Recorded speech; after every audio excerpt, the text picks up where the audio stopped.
Thing kicked off on and going. Sharon, thank you so much. All right, at least one person can hear me. We got Jacksonville.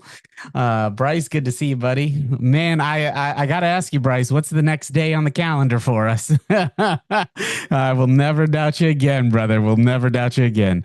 I don't know why I'm getting a little bit of an echo in here. Is it echoey for you guys? Yes or no?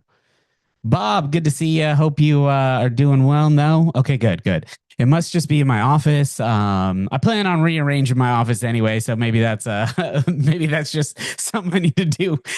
um, every quarter, I generally take the setup that I'm using and blow it all up and rearrange it, only to find that the setup I was using was probably the most effective one anyway.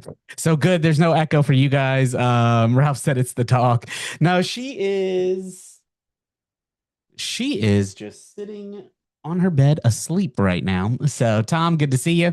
All right, let's get this thing started here today. Before we begin, got to let you know not acting in my capacity as a licensed financial professional, simply here to show you opportunity. What you do with that opportunity is all up to you, as well as you got to be aware of any and all risk, understand that risk, be willing to accept that risk and take on that risk. And anything covered here today, just know that any trades I show, anything trades that you decide to take from what we cover, just know that you're doing so of and on your own volition there. Let's see. Now, for those of you in here that don't know me, if this is your first time in here, or maybe you forgot about me from last week, my name is James Bishop. I have my MBA in Finance and Global Portfolio Management. I have my doctorate in Finance and Economics. Oh, don't have it yet. Look at that. From my lips to God's ears, as the saying goes, right? Working on my doctorate in finance and economics, founder of a managed fund as well. Last year, we finished up 27% on the year, with another like 12 or 15% up in open positions. And some of those positions have closed out for the year so far. So doing well and keeping it growing from there. And then I also work in retirement and estate planning. It's something that I do.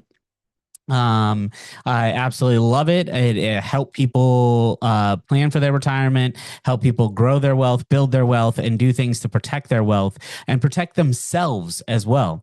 One of my favorite sayings, okay? If you were at the mastermind event, you heard Scott and Hubert and Mark all say this about me. Those James Bishopisms that I have. One of my favorite Bishopisms is a lot of people live life like they think they're going to live forever. Right? A lot of people live life and make decisions like they're going to live forever. They forget that, living's the shortest thing that we're ever going to do. And this is why I do what I do, to help people protect their wealth and grow their wealth beyond what could happen for somebody. I actually sat down at someone's kitchen table this past weekend and met with them about their retirement, and I'll just say this: a good 95% of what they had was mismanaged by financial advisors. And they're such a great family. And I was devastated when I heard that. Devastated when I heard that. So, let's see. That's true, Kathy. That's true, Kathy. But we're going to right the ship for them and help them build something to pass on. So, a couple of quick housekeeping things. First and foremost, Wealth Watch. Is there anybody that does not have Wealth Watch yet? Yes or no? How many of you do not have Wealth Watch yet? Yes or no? Just type in a no. Okay, good. Some of you don't. Here it is, guys. I'm just going to send this to you guys, this link to you right now. What Wealth Watch is, it's my newsletter. It's absolutely free. It's a good it's about a minute to 3 minutes long per video that you get emailed every single day. I find stocks, I find differing opportunities for you guys to pay attention to. Some trades are pending, some trades are meant to be taken right then and there. So if you get that link, fill out your email, hit subscribe. You get a daily email from me called the Wealth Watch. It's a video I send out. Guys, the name, just to be honest, I love building wealth and growing wealth and protecting wealth. I also love watches. I'm a very, very big watch fan, right? That is why I'm going to institute a new rule. Whoever makes $1 million from this, you owe me a watch. Is that fair enough? I mean, and we're not talking Timex, we're talking Rolex, okay? Or above. All right. I need a verbal yes if you could agree to that. All right. I'm joking, of course. I'm joking. I love it. Love it. Let's see. I think 1/3. I love it. Love it. All right, Stuart, you know it. My favorite watch of all time is Audemars Piguet. Without a doubt. That's going to be the next purchase, either that or one other one, an Omega Snoopy. That's one I've always had my eye on as well. I got my favorite Rolex, so now is the next one. So let's see. Kathy, I definitely need to. I didn't even know there was one in London when we were there. Had no clue. Now, the next thing I want to give you guys is our Discord channel. If you're not in it, my goodness, you're missing out. The invites only last for 7 days. All right, invites only last for 7 days. And Dennis, I love my Apple Watch too. Like, it's funny. I flip back and forth, constantly. But the invite I just sent you is only good for 7 days. What you can do with that is go ahead and click on it now and join the channel. Right on the channel, I am going to be starting to post more and more news, more and more information. I'm going to be you'll start to see some more things come out from me, as well as you have stuff from Fred, you have stuff from a lot of different traders that post in here. So I want you guys to make sure that you're interacting here, you're asking questions. These are people just like you that are either having success, not having success, and you can interact with them. Okay. Right. This is a free service for you guys, and it will always be free. Now, there may be something launching in the next couple of weeks where I do some trade alerts, and I'm still kicking around the idea of doing that versus a couple other things as well.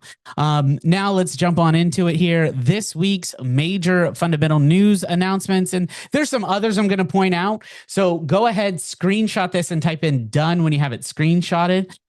We have NY Fed consumer inflation expectations. Then on Wednesday, we have CPI data coming out. That is going to be a critical major fundamental news announcement at 8:30 a.m. Eastern time. Thursday, we have PPI numbers coming out. That is another big announcement. And then Friday, we have GDP coming out at 8:30 a.m. No, ma'am. Sorry. She started licking her paw. She don't do that.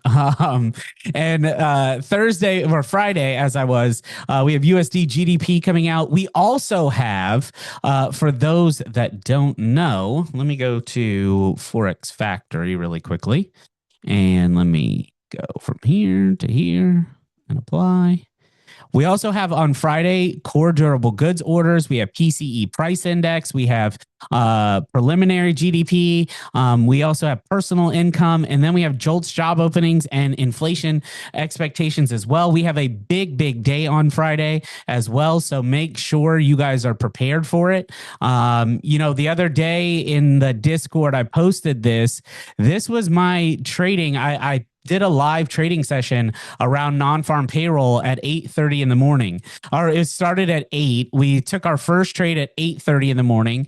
We pretty much wound trading down from at 8:34, 8:36, 41, and 52. We took 3 other trades, but ended up making over $4,000 in about 30 minutes or so. If we want to count from first to last trade, really though, the bulk of that, about 33,000 of it was made in the first 6 minutes after the announcement. Okay. Was made in the first 6 minutes after the announcement. So that was a big morning to say the least. And it was phenomenal. We had a lot of people make some money in there. Absolutely, Bryce. Absolutely. So We have a packed week of major fundies this week with CPI and things like that. This also snuck up on me here today, right? This also snuck up on me here today. I didn't even realize it was daylight savings time till I got up this morning at what I thought was 4, and which means I actually slept in till 5 a.m. this morning. Who'd have thunk it? Now next thing we have is earnings for the week. So you can screenshot this and type in done as well.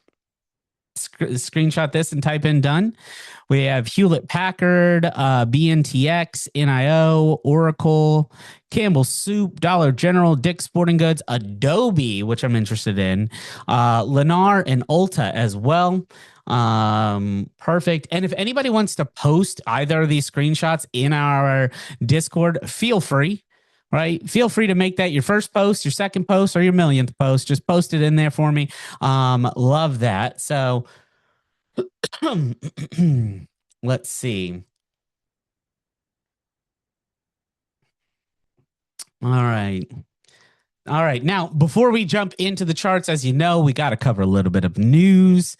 So a couple of things that I want to cover here first, right? We had President Trump the other day. He has expressed interest in deploying troops on the ground in Iran. He said they could secure enriched uranium. Iran said it would stop attacking neighboring countries unless they allow the U.S. to use their territory and airspace. Let's see. We'll just keep on with that. We'll kind of go through that. China signals preparations for Xi Trump summit, though Beijing still has yet to confirm dates of the meeting. So we may or may not have the two of those things that happening. Let's see. Still fallout happening from the OpenAI deal with the Pentagon. And there's some other things that I want to talk about that as well. The big news from last week was non-farm payrolls declined by 92,000 jobs. And it was estimated that we were supposed to have 55 to 60,000 jobs. And then the previous month was also downwardly revised from 130 to 126. So the unemployment rate rose again to 4.4%. And, we're seeing some of this stuff come out now of like Amazon, who has fired so many individuals that say, hey, we're not seeing AI do the jobs. We're just working harder and more hours than ever. And then you had some Block come out and Jack Dorsey saying they're firing 40% of the staff there because of AI and things like that. Let's see. And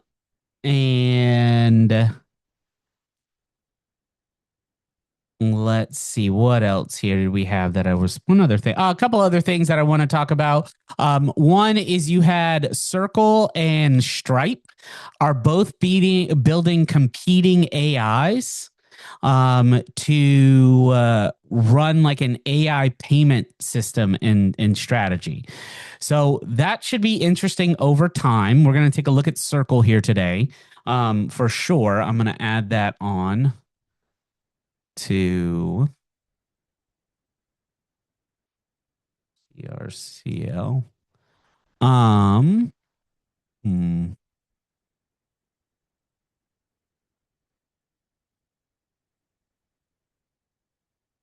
Sorry. Make that. There we go. Okay, we'll look at that. And then the other. So I don't know if anybody caught this, but it was about a like a 8-minute segment this morning on CBS Sunday Morning.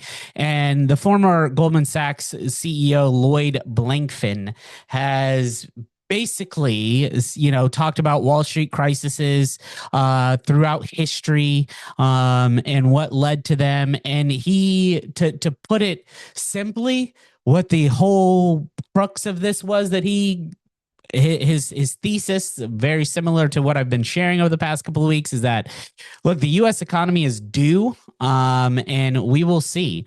And that leads me to probably the first thing that I want to talk about here tonight, which is, let me bring up TradingView. For those that do have Wealth Watch, you guys will know. For those that don't, we will talk about that here in a second. I'm going to bring this up. And now, look, what you're seeing is not out yet. This is something that I may release. So I'm not going to tell you about it. You can't buy it yet, but hey, it's there. Now, what we're looking at here is if the background is red or pink, if you will, you're in the sell zone. If the background is green or blue, green, sorry, you're in the buy zone. And right now, as you can see, BlackRock is in very much the sell zone here. Very much the sell zone. And BlackRock actually is heading down to fill this gap, which is right down here at about 932 to 928. And we're going to talk about why that number is so significant. But what is actually very scary is you have a gap right down here and right down here as well. We have at $666 and $618 as well. Guys, if you don't know, BlackRock owns 44% of all the stocks in the S&P 500. They are the largest investment firm in the world. They just exercise capital controls for their private equity fund. Remember how I was telling you about private equity last week and how private equity and private capital, they invested in these, software firms, and these software firms are underperforming and now they can't service the debt that they've acquired? Yes or no? You guys remember that? Yes, no?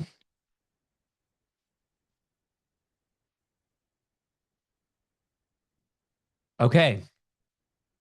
So, for those that don't remember, one of the big issues hitting the market last week was private capital issues. You had companies like Blue Owl. Blue Owl, they invested and brought public, and then, no, well, not invested, but not brought public necessarily, but invested in software companies that now people aren't using, these SaaS companies, right? Because companies have had to become leaner to cut cost because to deal with tariffs and things like that.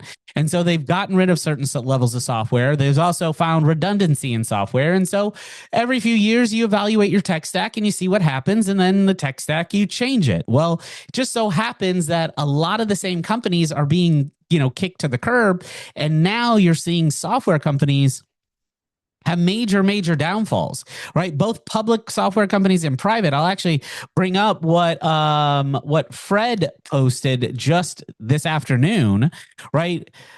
You see ADP down 30%, FICO down 30%, S&P Global down 35%, Intuit down 40%, Accenture, Monday.com, DocuSign, ServiceNow, Workday, Salesforce, Adobe. Some of these are down 50% here. It's gotten so bad that Blue Owl couldn't sign a guarantee agreement that they would pay in the event that an OpenAI wouldn't be able to pay for their leases on these data centers. And that is just wild if you think about it. And in BlackRock, their private capital fund's pretty small. It's just $26 billion. Yeah, just $26 billion, right? I don't need 26 of them. I just need one. And then because of this spook that has happened, their investors in this fund, which were told that they could pull out at any point in time they wanted to, well, about 10% of their shares were redeemed. And BlackRock said, unfortunately, we're not sending you your money.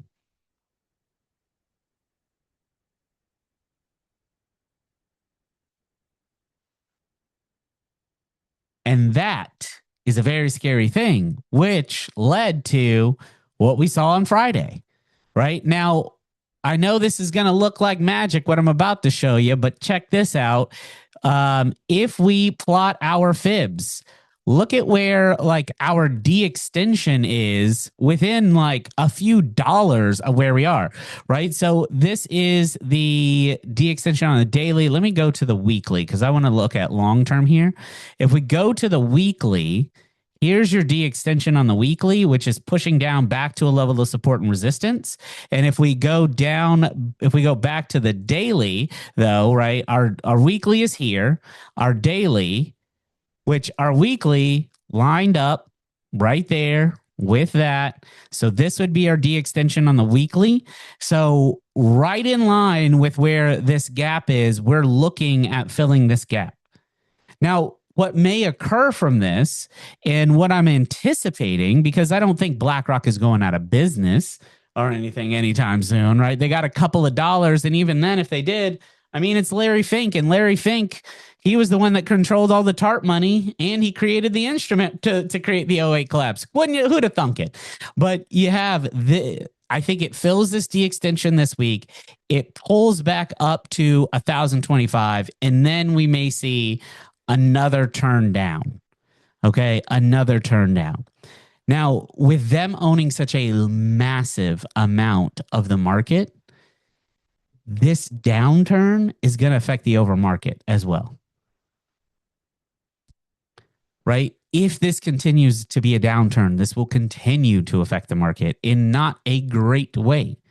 Okay, so keep this on your radar, right? Keep this on your radar. Now, somebody asked me privately to talk a little bit about VIX and the volatility index and all that. And well, we can see the volatility index is way above 20. Anytime it's above 20, we should prepare for a downturn in the market. And as you see, like last year in that February, March, April timeframe where we did have that, and then it came down and it was flat and we got that recovery. And then we had a few kind of spooks in October, November, and now this is something that we need to be paying attention to as well. Okay.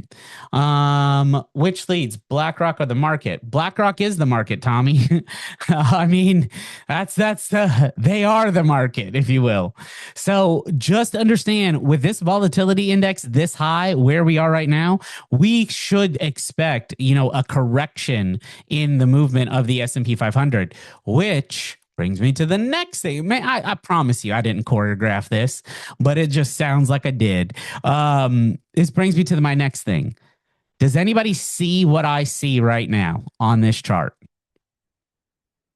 Type it in if you see what has happened here.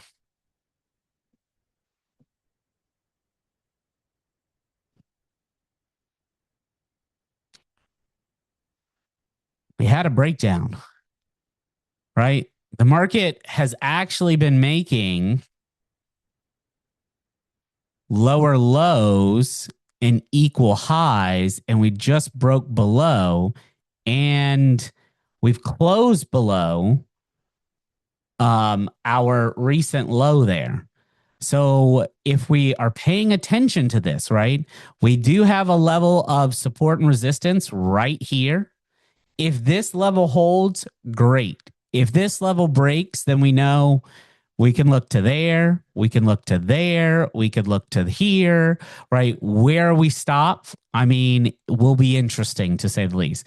But if we go from our peak high down to our wick low, we see that we had an 8.6 pullback and a 6.18. The D extension is at a 1.80. And so we have this D extension there. So if this is the D extension, we could expect to pull up and look at that, where that goes, right? Where that goes. So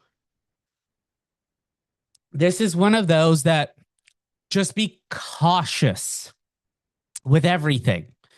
Right? Be cautious with everything. What do I mean, be cautious with everything? I mean, look, your 401ks, your IRAs, your retirement accounts, things like that, use stop losses. Have an appointment with me if you want to discuss this stuff. I'll give you a link at the end of this to have that appointment with me, because that's what I do is I help people protect their wealth. That's literally what I do, right? Literally.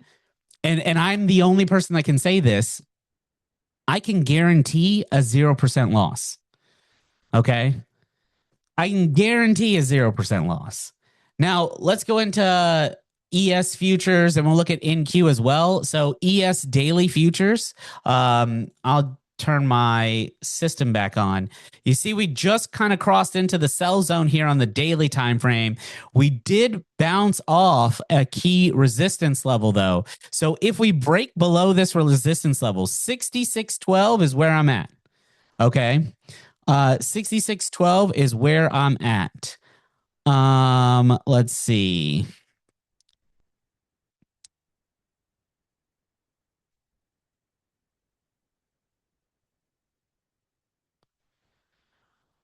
Um, okay. Don't have audio. Could you please help? Uh,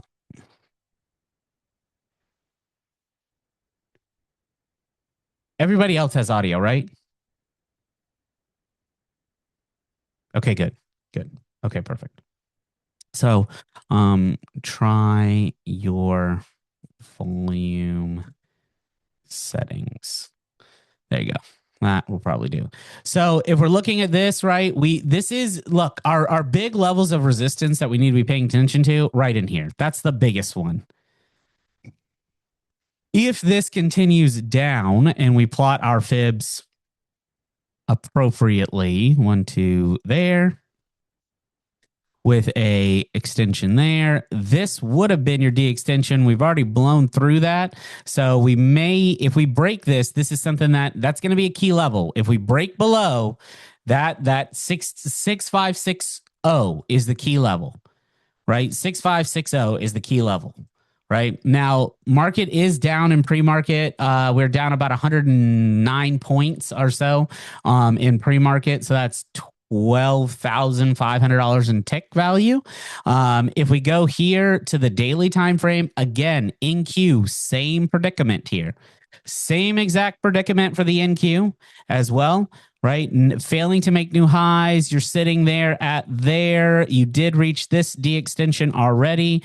There it is. This is your pullback, and the NQ could fall as low as 22,936. Now, some people look at the market and they try to only buy, and I'm fine with that, right? I'm fine with that. You just won't be looking for you can look for short-term buys as these falls go, and I'll show you that as well, right? So when you look here, right, you see here you have a 5.46% drop or 5,301 ticks. So 5,301 times $5. That's 26,505. We know we're not going to take advantage of that at all in one time. So if I drop down to a 15-minute, I just need to be looking for selling opportunities constantly down through here. Okay. Constantly down through there. Let's see. We will also look here at silver. And so we can look at SLV, and I'll look at silver futures as well. I'm going to look at it on a daily. If we look at it on the daily, right, we had the buy in silver. It's pulled back. We've just been sitting sideways and flat. I think that we will see silver pop up. Let's check futures on silver really quickly. My gap is still where it is for silver. And if we go to a 15-minute, right, we're seeing silver futures drop a little bit, but we know that this is where the safe haven is, right? We haven't seen this break too bad. So what we're looking for here is the next bullish move in silver. But right now, everything's down pre-market.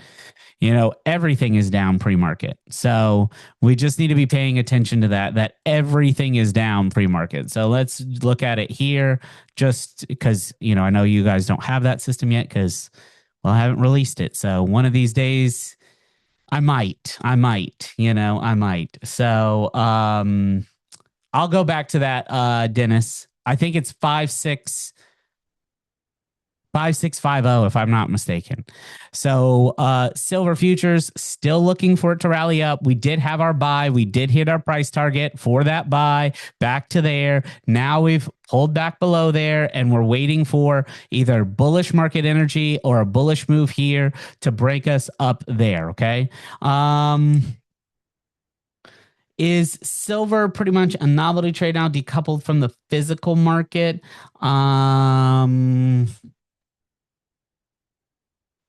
Has the silver. Well, remember, silver futures always technically push there, right? The actual transaction price has decoupled from futures. Yes. Look, yes, it has, but it also is you're still, people are still selling silver at these levels, right? People are still selling silver at these levels. Armin, I couldn't read all of your comment there. I apologize. And then if I think I understood what you said, I get into a very, very, very gray area where I don't like to live in the gray if I do individual one-on-one directive trading. So that's why I do that. So why pre-market since the Forex is open? Well, futures are open as well, Jerry. So futures are open as well. So as you can see right here. And futures is better than Forex every day of the week. So D extension there is for our up fib is 99.850. And looking at this, I could anticipate another big use on this.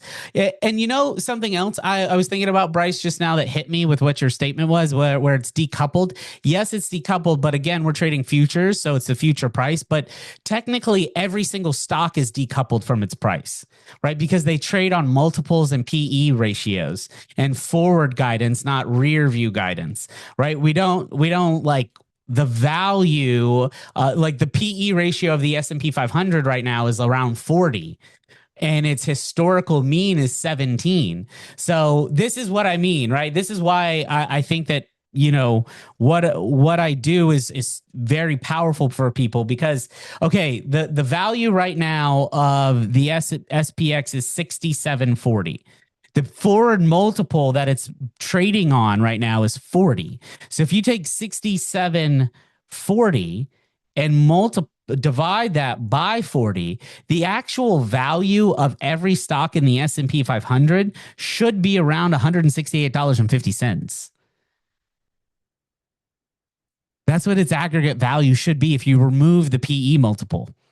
Okay. Now, if you go back to its normal mean PE ratio, which is about it's 17.85 or 58 or something like that. If you multiply that by like 19, that'll be 3,201. That's a $3,500 drop in the S&P 500. That would take us back into the 2020 levels, which who knows, right? Which who knows? So, let's see. Just shifted by a few percent, $4 on silver currently. Okay. So physical metals have always had a premium plus minus relative to the spot. The dealers and refineries just adjust to that. It is not currently decoupled, just shifted by a few percent. Yeah. You know, the dealers, the ones I've ever seen and watched videos and stuff on buying gold and selling gold to melt down and stuff, because I just find that interesting. They do like 15% below futures pricing on the market because they got to make margin for their money as well. So this is what I'm saying. Like, you know, could we see a big drop in the S&P? Yes, I do think so. I think it wouldn't be unheard of to see a 20% drop in the S&P futures market, which would be about 135,000 ticks times $12.50. That's a big number if we see something like that. So, if we see something like that. So let's run through a couple of these stocks as well that we wanted to talk about, and I will get some of your own as well here. I do want to start with Netflix. Netflix, if you haven't got out yet, I think now is a great time to get out of Netflix. 9902, we're seeing a lot of buying energy out. I think that Netflix will fill this gap down to 86 before rallying its next rally up to like 107 and even eventually 122, which is my long-term target. So I have already called and added to my tracker here.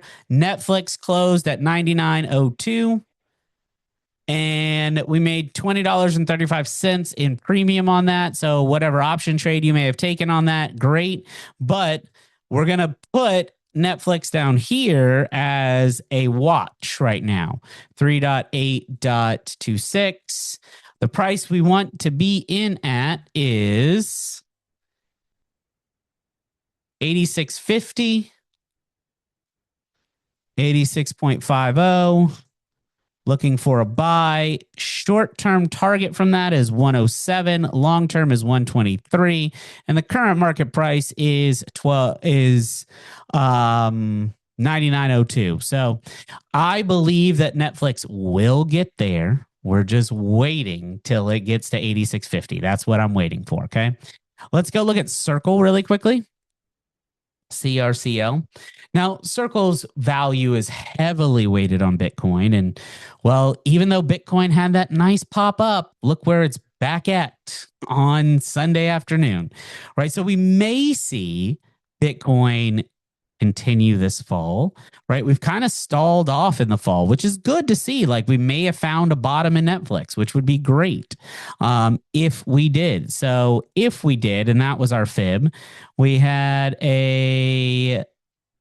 the extension would be on Bitcoin right here at 75,625. And that would mean that Circle could continue to rally up. Am I fully convinced that it's going to keep rallying? No. I think we see probably Monday through Wednesday or so, go from 101 down to 65 and fill that gap is what I'm looking for. No, I cannot. Simple as that. Not yet. Somebody asked if I could share that spreadsheet.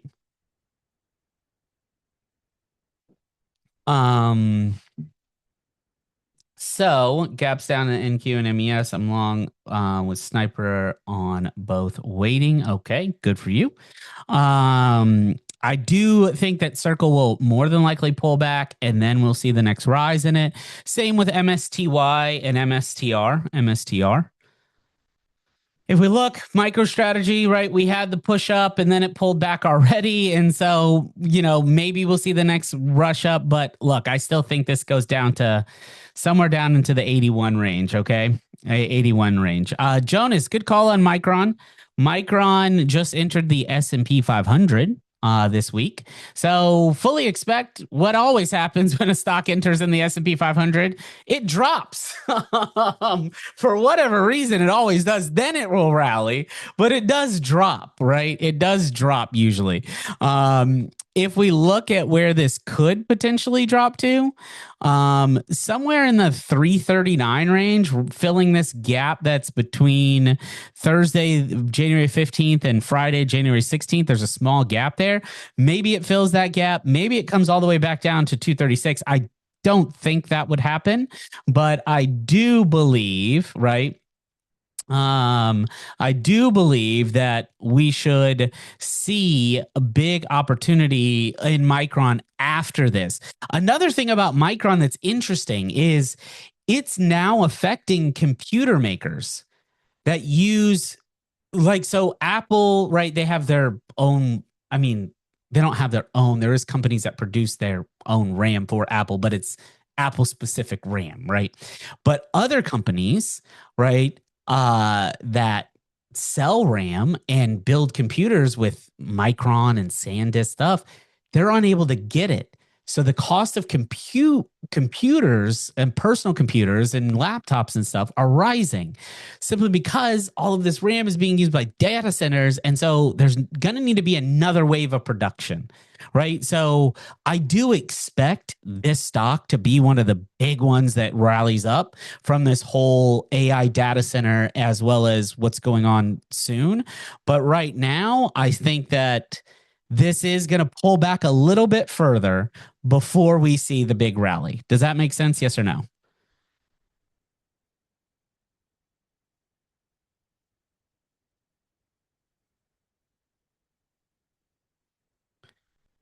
Does that make sense? Yes or no? Perfect. Good. All right, let's run through a few more of these and then I'll get some more from you guys. NTLA, this is still, it's just been sitting there, again, waiting for this big movement to continue as we've talked about for some time here. I anticipate this to get back into 22, 23, really filling this gap here to 25. I'm still holding it. I've been in since $8 and I'll continue to be in because I'm going to hold this for at least probably 6 months, 6 to 12 months, right? I'm not worried about this stock. They are pancreatic cancer drug that had to pause their phase three clinical trials and then they've just recently resumed them. And then I keep seeing more and more money by Berkshire, by BlackRock, by Blackstone, by all of these companies getting in there. And a drug like this is ripe for a takeover. So once they get out of these trials, I think this shoots up even even higher. So exactly. I'll probably sell half my shares at around like that 22 mark and then pick up some more lower and then sell the next half at like 60 and then pick up some more lower and then sell another half and just keep locking in some profit like that. Or just move my stop up, right? Both of those you could do. Already talked about that. Let's go. OKLO, that energy summit. So if you didn't know, on March the 4th, President Trump hosted, I think, Sam Altman, CEOs from Microsoft, Amazon, Google, all the major AI players. And basically what came out of that was like, hey, you guys have to pay for the energy costs because we can't just burden citizens with this. And that what's going to benefit from that is nuclear energy for sure. And, a couple of these AI companies, I know Amazon is invested in OKLO and SMR is heavily invested by OpenAI and Sam Altman. And that is they're using to power these data centers. So as this, war in Iran rages on, I get it, right? There's instability there but nuclear is where the world will go. It's the most efficient. It's definitely the easiest and bang for buck. Not to be punny, there. Man, the poor choice of words from me. Value is there for nuclear energy. Okay. Value is there, not bang for your buck when it comes to nuclear. Oh man, that's a clippable moment right there. That would be something on Instagram or Facebook or something like that that would make me go viral. Especially if this was like CNBC. So thank goodness they're not watching tonight. But I do expect this to have another big run up. I'm simply still holding it. Okay. Nice backpedaling, right? You like that? At least I caught it quick. Nokia. Nokia, we've talked about. I know Dennis had a great trade from Nokia and got, this is what I expected. And we talked about once it broke this high here, expected it to pull back, exactly what we saw. And I'm looking to go long. I'm still long in Nokia, but looking for the next long in Nokia as well. Right. So we hit that D extension, hit that D extension, and we are sitting now right at a C retracement, looking to rally up to 904. just waiting on buying energy to be in there. Dennis, yeah, plus $1,500. That's awesome. All right, that's awesome. Freedom, I mean, somebody asked me really quickly, and I'm going to take a second to explain this. Why does futures beat Forex? Well, here's the deal, okay? In the US, at least, where we only have X amount of leverage. If I was to trade, um, let's say a mini lot in Forex, right? It's going to cost me roughly $500 to $800, maybe a little more. And I'd make about $1 to $1.20 a pip. Whereas that same $500 in margin could be used to make $12.50. So the cost of a mini lot pays me like a standard lot. Where's your money at? Right? Where is your best bet to learn? Instead of looking at 28 currency pairs that are affected all around the world, I've mostly focused on 4 to 5 futures, right?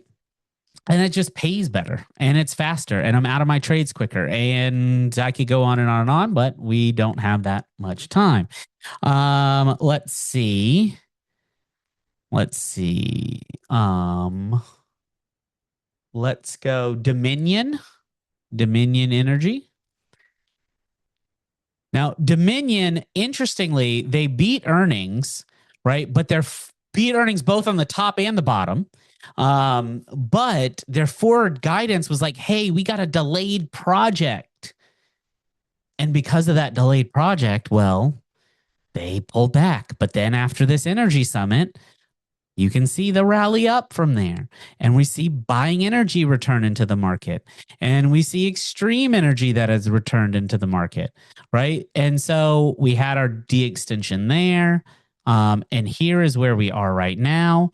Pull back to there. My next run up is 74.16 is where that is going. And that would be a small drop in the bucket on that. The other company I want to check on really quickly is Charter. Charter. There we go. CHTR. Charter, I think, is still going to rally up to 378. We had this massive rally up after earnings beat. We locked in profit there. I'm waiting. Okay, I'm not recalling an entry into this yet. What I'm waiting to see is, will we fill this gap down here? I do believe we will. I think 193, let's call it 193.50 is going to be my entry on Charter. So CHTR 3.8.26, 193.50, and I'll fill in the rest later with the targets and all that. And here is my long term. 378.69 is where I'm looking for that. And I'll fill out my short term target as well, right? That's a move of, who's this? $146 is what we're looking on that. That's a per share basis. So if you had a option contract, that's like $14,645 right there. But we shall see. Time will tell on it, right? Charter Communications, I think, is going to be a phenomenal one. Let's see. So generally, yep, we can do Marvell really quickly. Marvell, nice pop up. Let's see what their beat on the top and bottom.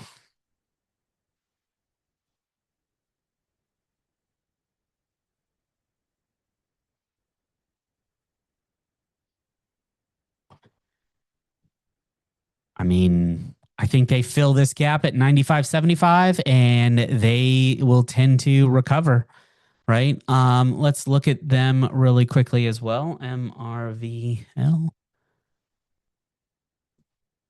me just do Marvell.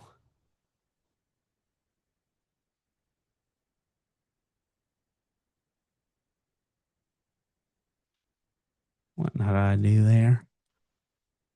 There we go. And I'm going to take that out.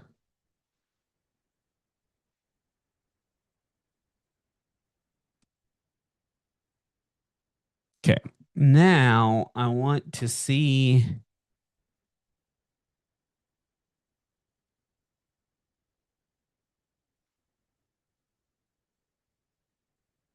Any major press releases here? Mm.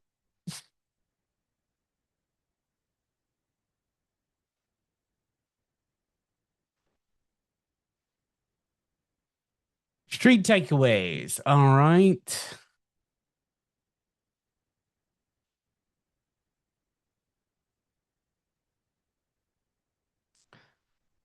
I mean, they still look good. There's nothing I can say to it. There's a nice gap to fill all the way at 123. I love where this stock is at. I don't think this is a bad opportunity. I do think you'll pull back and fill this gap down to 80 before you fill this gap at 97. Let me just say that. Okay. I do feel that this gap will pull back to 80 before it will pull back to 97. What do you think the pullback on MU will be? How long to hold before selling or just keep holding? Please look at my notes after my MU energy. Jonas, I'm not sure. Are those your notes? Is that what you're asking? Are those the notes? Um, so, Kyla, what I'm seeing is pull back to cover this gap down here before we rally up, but that's where I think there's going to be opportunity there. Okay. We'll look at pound yen as well.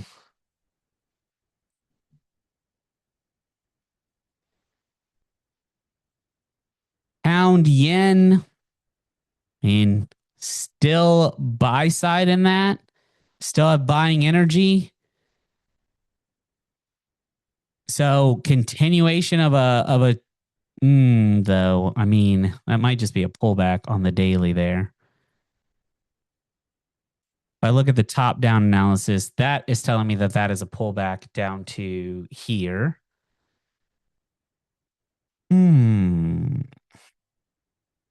And then let's look at JPYX.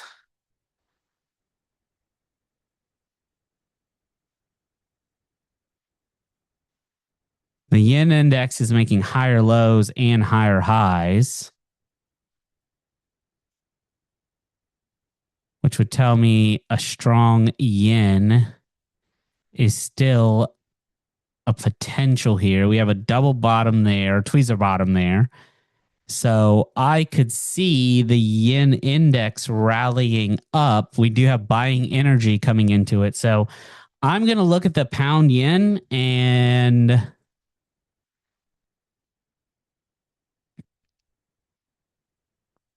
drop it down to the 4-hour.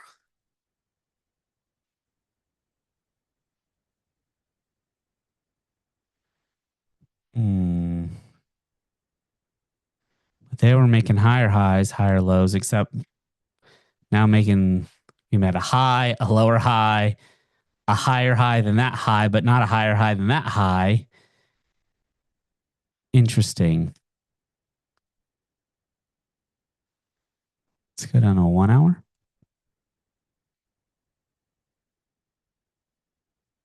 So this is where I think we see pound yen probably will cover the gap up to 211 and then begin to resume its fall there. Okay, then resume its fall there. Let's see.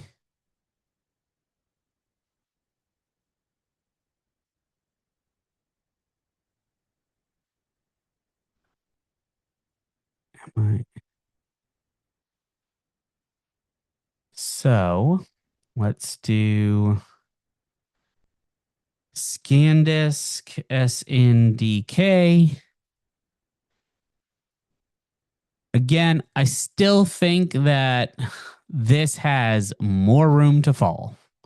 I think just like Jonas, I'm going to repeat this, just like Micron, their product, there's a couple of things affecting this, both of these companies. One, these data centers, right? They have most of them are most of the new ones that are waiting for approval are hitting delays. The largest one that has been approved isn't even moving dirt yet because the companies can't agree on what roles they should play, right? OpenAI, Oracle, and SoftBank are all arguing right now instead of getting stuff done. Well, that's going to affect ordering, that's going to affect building, that's going to affect sales. And I think we see a little bit of unwinding there. And then the other thing is I brought this up in our Discord as well the other day, which was this Gizmodo article that basically the $100 billion OpenAI NVIDIA deal is not happening. Now, that's a sensationalized headline. Basically, when pressed about it, though, Jensen Huang said he would not say that a transaction will be completed. He would not say that. He says he's hoping that it works. Right? They invested 30 billion, but it's going slower and slower. Right? It's going slower and slower. So much like Micron, there are some negative fundamental news effects in the market. This whole circular financing deal, this whole manufacturing of different entrants of chips, this limiting of NVIDIA chips to China, the OpenAI military deal, that's gonna, I'm sure, play some sort of impact on this as well. And then at the other side, the other major use for SanDisk and Micron are their use in compute, like everyday computers is what I mean. And there is a backlog of companies that need memory for that purpose, and they're used to selling it to these people at extreme markups because that's what you do. Well, what are we seeing? A little bit of a correction. We've broken through that level of support.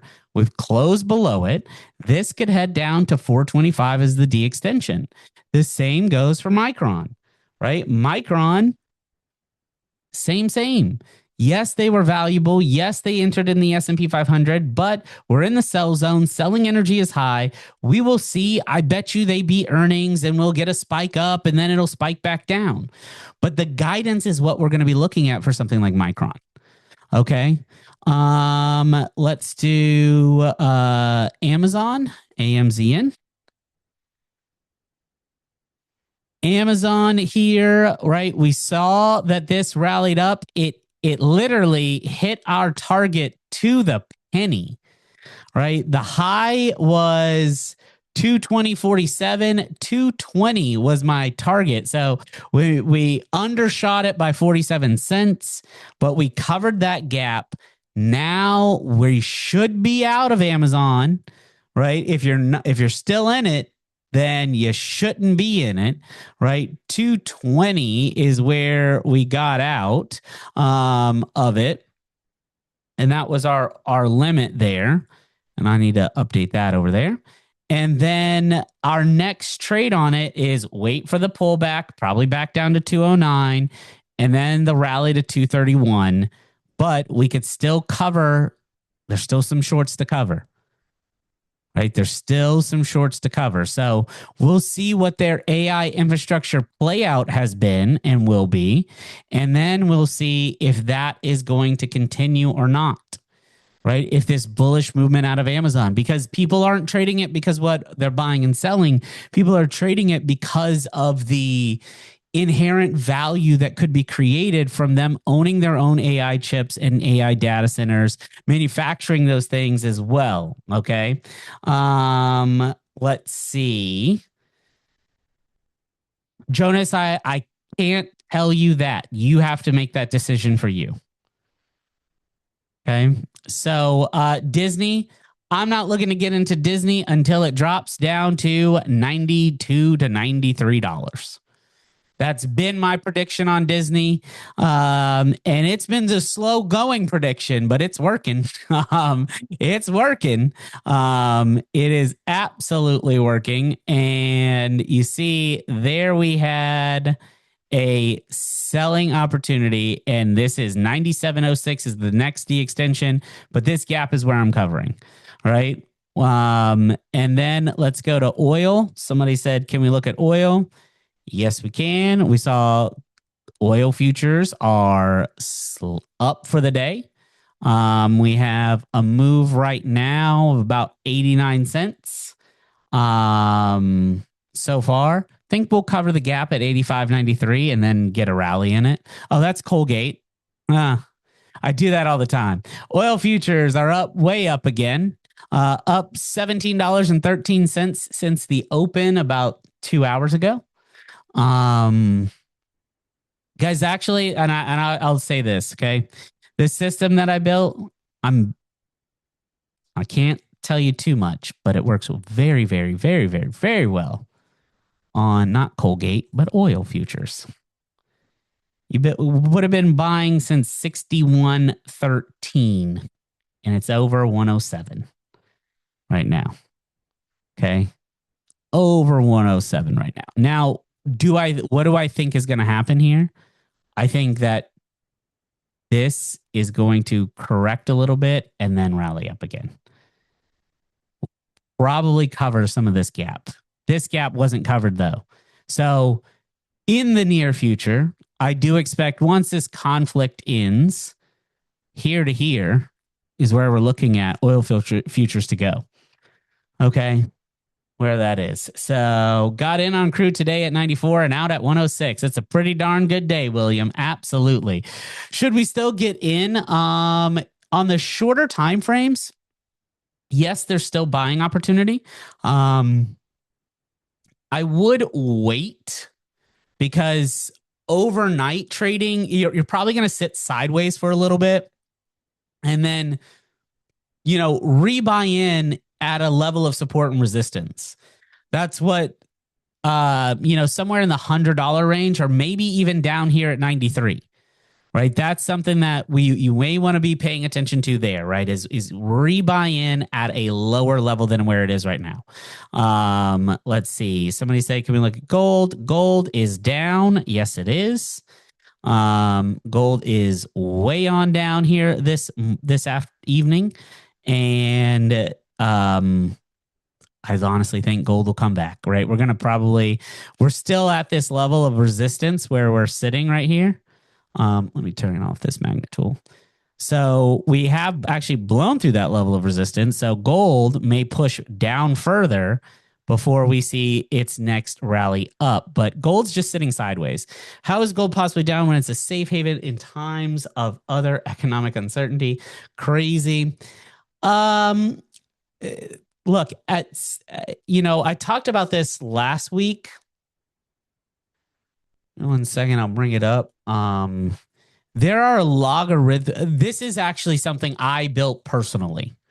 You don't see this anywhere. It's never been published. It's something I built for myself in Microsoft Excel by myself, which was tracking gold. I took all gold prices from 1970 to at that last week, and then the price of the S&P 500 as well. And while most people say, oh, look at that, gold kept pace. Well, every time we've had a gold short, right, a gold sell-off, it's either the market has fallen in conjunction or it precludes the market fall, right? When we get this sell-off and the U-turn, we had this sell-off and then it U-turn later.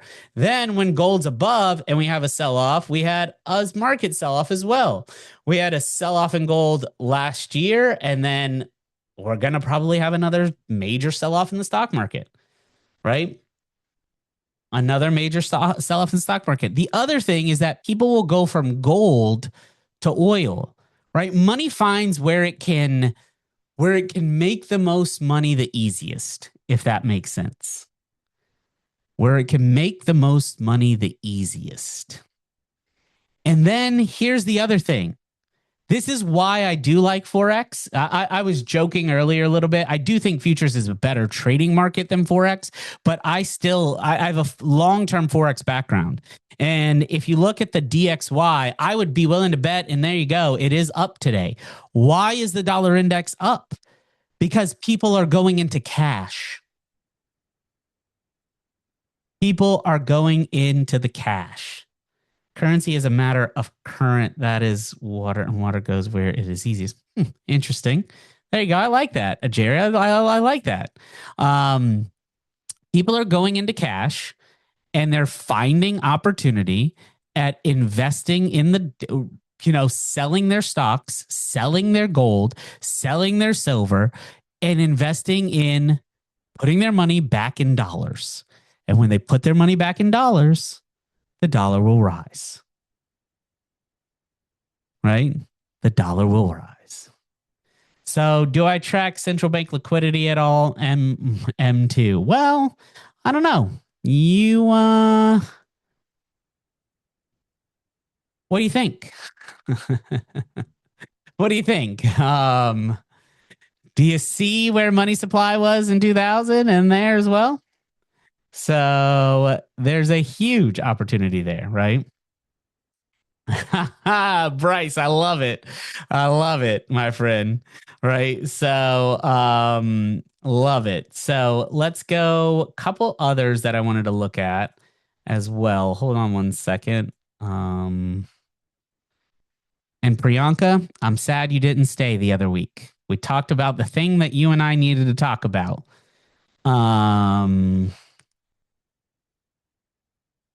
Let's see. Somebody asked me for a stock here. I'm gonna look for it.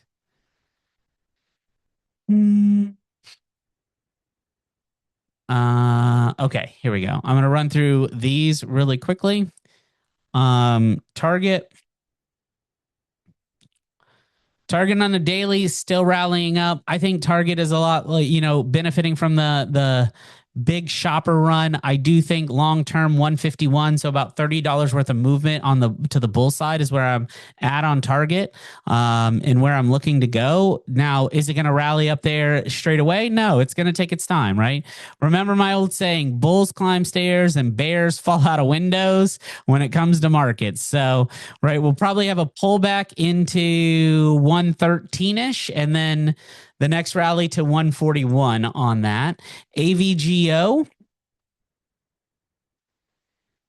One other, I still think Broadcom is going to be one of those that falls. I still think it falls down into 262, 757, filling this gap down here as well.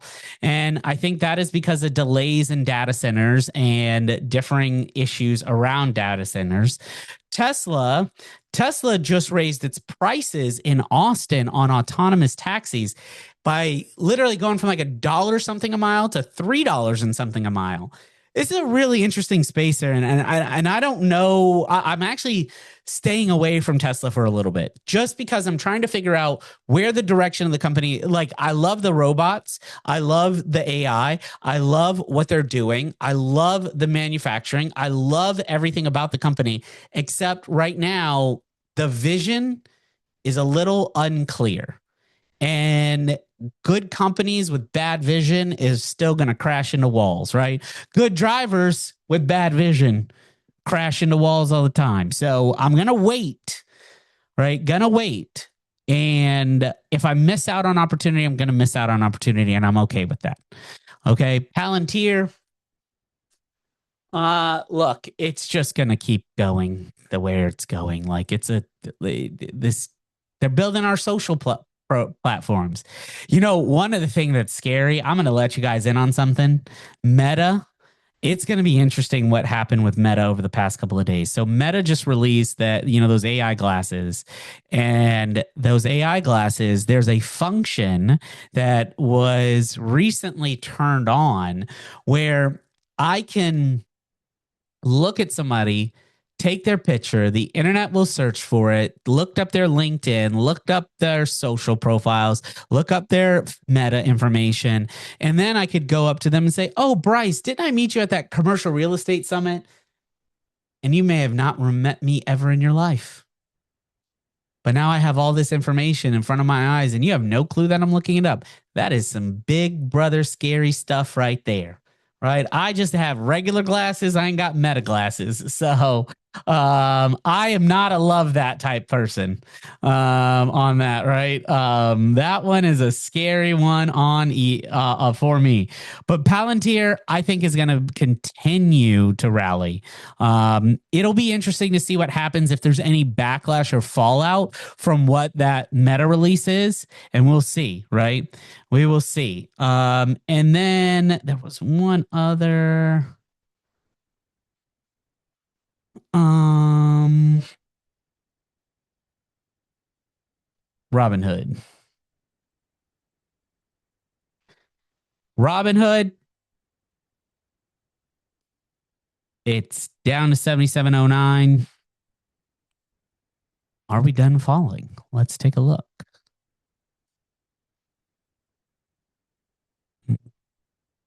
That actually is its D extension there.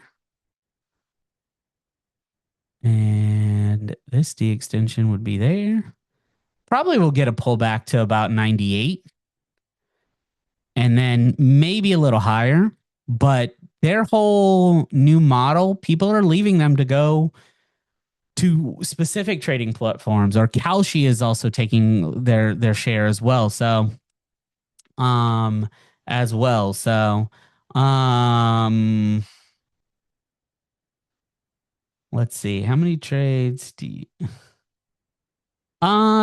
It all depends. Like, you got to remember, Freedom. I also run a individually managed account. So, individually managed accounts. So some of those have several hundred trades at a time. And then personally, if I'm just trading for like, my personal stock account, I may have 50 to 75 and could tell you where they all are at one specific time. And then if I'm trading futures, probably 2 to 3. If I'm trading Forex, maybe 3 to 5. It all depends on the market, the account, and what I'm looking to do. But what's wild is that this is how you are addicted to financial markets. The other day we were joking around. I was talking with a friend of mine, and somebody was like, "I wonder even what the dollar to rupee is at this point in time." And I was like, "Oh, I think it's like 66 or something like that." And I looked it up, and it was like spot on. And he was like, "That is just you have a problem, sir. You have a problem." So guys, this I did not realize, man, it is 8:12. We really ran through a lot in the market here this week. Look, be on the lookout, guys. I'm going to be sending you sending some emails out and things like that. Oh, I did promise one quick thing. Look, if you are right now, if you are concerned, and this is not for trading information, this is not a one-on-one about trading or anything like that. But if you're concerned about what's going on with your retirement, where you can do things, how you can protect yourself, things like that, what I want to do is this. I want to send you guys a link, and if you would like to book time with me, you can. My calendar is packed and it stays packed, but simply click that link that I just sent out. I'll send it out again, right? All I need you to do is you can book time with me directly. It'll either be with myself or Brent or one of my agents. I have a team of 25, 26 people that I work with, and I absolutely Sandy, not a problem. I know we've been back and forth in email, so we'll get that going for you. So I'd love to book time with some of you here and just make sure that you have the protection that you need, right? Some of you are set up, and Bob, you can attest to this, right? When we talked, I said, don't change anything. Maybe we could do this, but you decided that something else. But for the most part, it was set up properly. And I wasn't, and that's the thing, is that if things are set up a proper way, we're just going to leave things set up a proper way. And if things aren't set up properly, then I'll share with you the information, and what you decide is what you decide. It's still gonna be your friend. All right. So, guys, Mark, good to see you, buddy. Good to see you as well. So, look, I thank you all for being in here. Appreciate you.